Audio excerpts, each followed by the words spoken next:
What? Jay Metcalf. BetterSax.com. Hashtag Sax Nerd for life. Tuesday.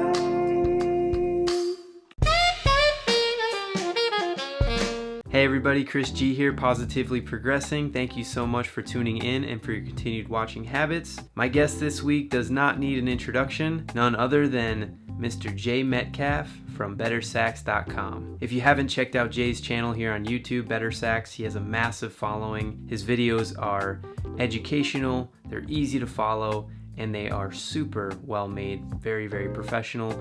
Kind of the opposite of this channel. I'm kidding. But honestly, he has some of the best content going these days, and you should definitely check it out. And if you haven't heard, he has just opened the Better Sax Studio. I know that him and Steve Cortica are both instructors in the studio. If you're putting those two guys together, it's probably fantastic, and you can't go wrong with either of those two guys. I've studied with Steve for a long time now, and he is one amazing musician, educator, and even better human being. So go check that studio out, bettersax.com. Jay was kind enough to send us in a 2-5 this week. Let's have a listen.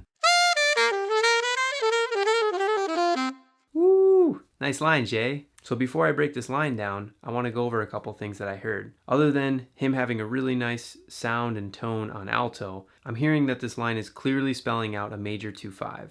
It also has really nice chromaticism and voice leading. When you're listening to any player, or if you're trying to transcribe, be sure you're kind of identifying those things. If you're hearing a 2-5 sound, is it major or is it minor? Is it just dominant language? Is it major language? These are things you want to start paying attention to, because the better you can hear that stuff, the faster it's going to get into your ears and also under your fingers so you can play it. All right, let's break the line down. Okay, so here we go. Here's the line.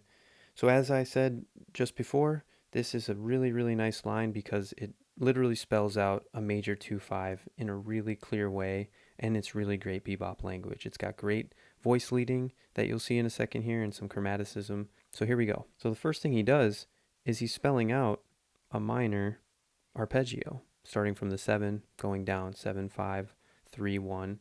Then he's just walking back up the scale and using a passing tone here to get to the 1 of the 5 chord. Notice the half step lead in to the 1. Now this next bar may look intimidating, but let's simplify it and it'll make a little bit more sense. Boom. So this is just thirds, and let me show you a little trick of what he's doing. So he's just adding a note above the starting note, then he's going back to the original note, in this case C, so he's going C, D, C, and then he's going down a third to A.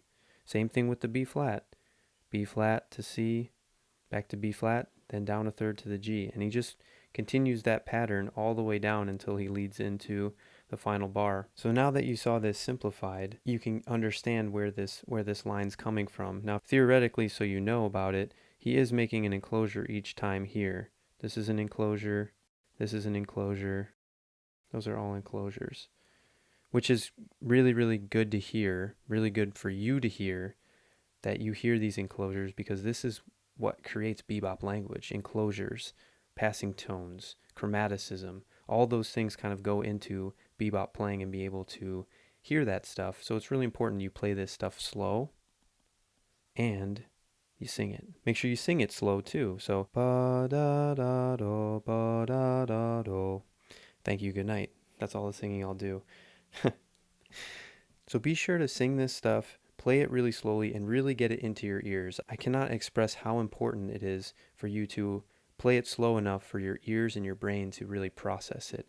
That is the power of playing slow. It also helps you develop your sound. There's a million things. I think Wynton Marsalis said that, playing it slow. Everyone's practicing too fast. Playing slow helps you develop your sound and really gets you to hear the notes and hear what you're playing. The greatest trumpet player in the world is saying that.